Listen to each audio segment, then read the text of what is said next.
Hey, David Breslow back here with you. I am the founder of Performance Success Strategies and the creator of Wired to Win, the all golf performance program thousands of golfers have been using around the world to elevate their game. So stay tuned. I'll be back in a moment with today's tip.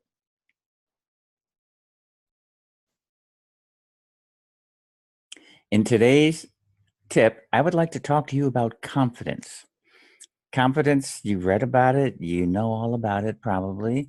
It's probably one of the most requested uh, questions I get from golfers when I speak to them, either at lectures or programs around the world.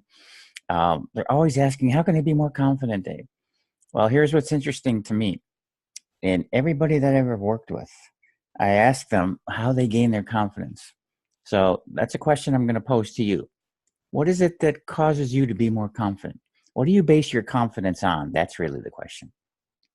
What do you base your confidence on?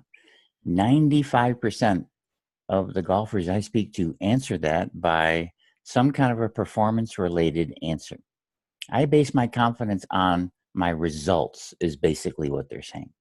So, in other words, when you're playing well, guess what? You start to feel better, right? You feel more confidence. Well, what's the downside of that? When you're not playing well, guess what? You start not feeling very good and not feeling very confident. I'm sorry. I'm known for straight talk to golfers who really want to elevate their game. And I'm going to tell you straight out that is just the worst way to play a round of golf. And if you're happy with that, go ahead and keep doing it. All right. But if you're like most people, they're not very happy with that. But that's how they base their confidence. I base my confidence on my results, Dave. What else is there? Wow. What else is there? Come on. Pay attention, please. Confidence that's based on results, you already know, is just like a pendulum. You have given yourself no choice but to swing back and forth like that pendulum. Oh, I'm playing well. Ding, ding, ding, ding, ding, ding. I feel good. I didn't like that shot. Oh, I'm not playing well. Ding, ding, ding, ding, ding, ding. I don't feel good. Really? Does that sound like somebody who's being rational? That's another funny thing about most of the golfers I talk to. They think they're some of the most rational people on the planet, and to most people they are. But here's what's amazing. They do some of the most irrational things I've ever seen, but they don't know it.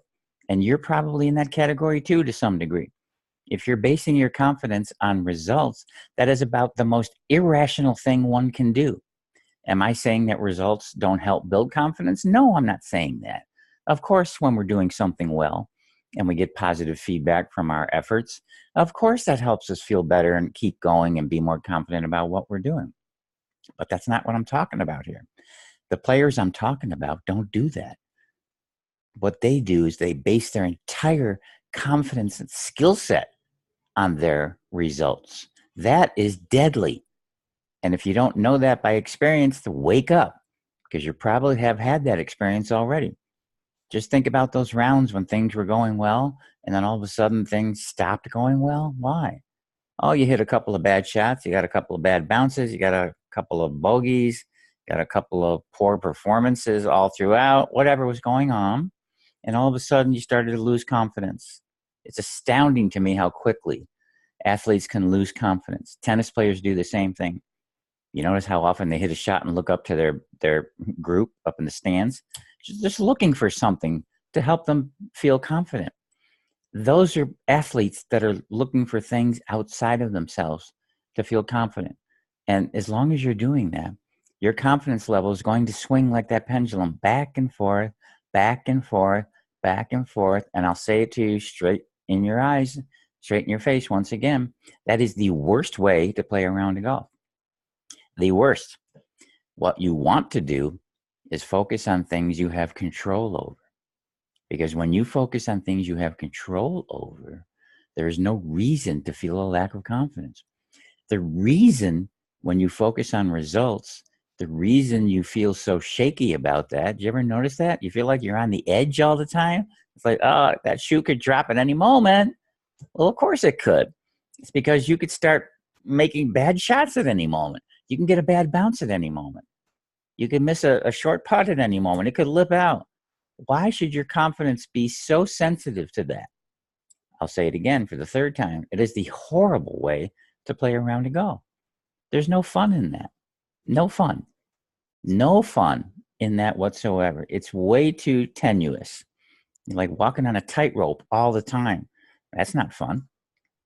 You must focus on things you have control over. Because when you focus on things you don't have control over, like results, and believe it or not, I've talked to a number of golfers over the years that told me they did have control over their results. Yet, when you look at honestly at themselves, or when they look honestly at themselves, they realize they don't have control over hardly anything on the golf course. And when they finally open their eyes up to that, that's when they can get confident, because now you can focus on things you have control over. Because when you do that, you put the mind, body, emotions, and energy back into alignment. It's just one of the fantastic mysteries of how we're put together. Because when you focus on something you have control over, all of a sudden you're in tune with yourself. You're in alignment with yourself. You feel comfortable again. You can think clearly. Your emotions are at a more even keel. It's amazing what happens when you do that. It's also equally amazing that when you do just the opposite, when you focus on things you can't control, like your results, and if you think you can, I invite you to sit down and really look in the mirror or take out a piece of paper and see if you can be honest about that. Really? Can you can you control your results? Really? Think about that one. Think about that one. But when you focus on things you can't control, like results, you're sending a message to your mind, your body, your emotions, and your energy that are causing them to kind of go in turmoil. They're almost screaming at you. If I could give them a voice, they'd be going, hey, stop sending me things that I can't do right now. I can't do results. I can't control the results. Why do you keep asking me to do that? And they're going to make you pay. They're going to make you pay. And the way they make you pay is by causing you anxiety, causing you nervousness, causing you tension, causing you self-doubt and hesitation. Is there really any reason for that? No. Is there really any reason for that? No, there is not. So please, if you want to be a confident golfer, confidence begins from within. Confidence begins with a golfer who understands that confidence is drawn from focusing on the right things. And lack of confidence is drawn from focusing on the wrong things. Okay? So I hope you get the message here today. And I hope you really apply this, as I say in all the audios that I make. All of this stuff is just information until you go apply it. Until you go apply it. So if you enjoyed today's tip about confidence, and I hope you did, please go apply it. If you want to learn more about me and the very unique Wired to Win approach, please visit me at www.mentalgolfcoaching.com and also leave a message here in cyberspace. Would love to hear your reaction. So I look forward to talking to you real soon. Take care, and as usual, to your best golf. David Breslow, out.